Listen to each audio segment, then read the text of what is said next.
నమస్తే అందరికీ. ఈరోజు మనం సౌందర్య లహరిలోని ఒక అద్భుతమైన శ్లోకాన్ని తెలుసుకోబోతున్నాం. అది 48వ శ్లోకం. ఈ శ్లోకం అమ్మవారి 3 నేత్రాల మహిమను, కాలచక్ర రహస్యాన్ని మనకి తెలియచేస్తుంది. ఆ మహాశ్లోకాన్ని వినండి. అహస్సుతే సంయం తవ నయనమర్కాత్మకతయా త్రియామాం వామంతే సృజతి రజనీ నాయకతయా తృతీయా తే దృష్టిః దరదళిత హేమాంబుజరుచిః సమాధత్తే సంధ్యాం దివస నిశయోరంతరచరీం. ఈ శ్లోకానికి అర్థం, అమ్మవారి కుడికన్ను సూర్యుని స్వరూపంగా ఉండి పగలను సృష్టిస్తుంది, ఎడమ కన్ను చంద్రుని స్వరూపంగా ఉండి రాత్రిని సృష్టిస్తుంది, 3వ కన్ను ఉదయకాల సూర్యకాంతిలా మెరిసి పగలు రాత్రి మధ్య సంధ్యాకాలాన్ని ఏర్పరుస్తుంది.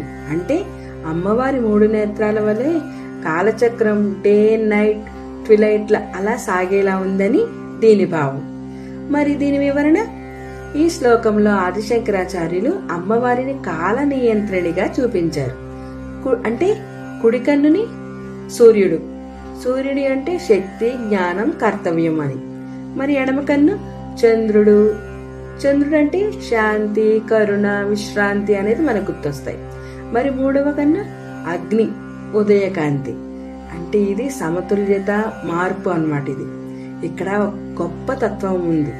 అదేంటంటే జీవితం కూడా పగలు రాత్రి లాంటిదే. సుఖం దుఃఖం 2 సహజం.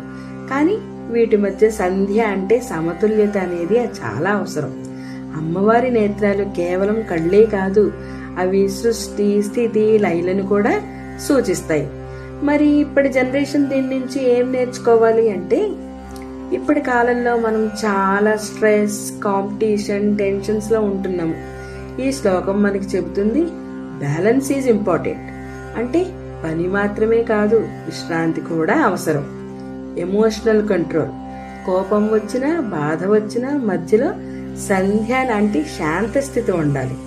టైం మేనేజ్మెంట్, ప్రతి పనికి సరైన సమయం ఉంటుంది. డే నైట్ సైకిల్ లాగా మన జీవితానికి కూడా రిథం ఉండాలి. స్పిరిచువల్ అవేర్నెస్, మనలో కూడా ఒక 3వ కన్ను ఉంది, అది జ్ఞానం. దాన్ని మనం పెంచుకోవాలి. ఈ విధంగా అమ్మవారి 3 నేత్రాలు సూర్యుడు, చంద్రుడు, సంధ్య రూపాలలో సృష్టిని నడిపిస్తున్నాయి. మన జీవితంలో కూడా సమతుల్యత ఉండాలని ఈ శ్లోకం మనకి బోధిస్తుంది. అమ్మవారి కృప మనందరిపై ఉండాలని కోరుకుంటూ నమః శివాయ.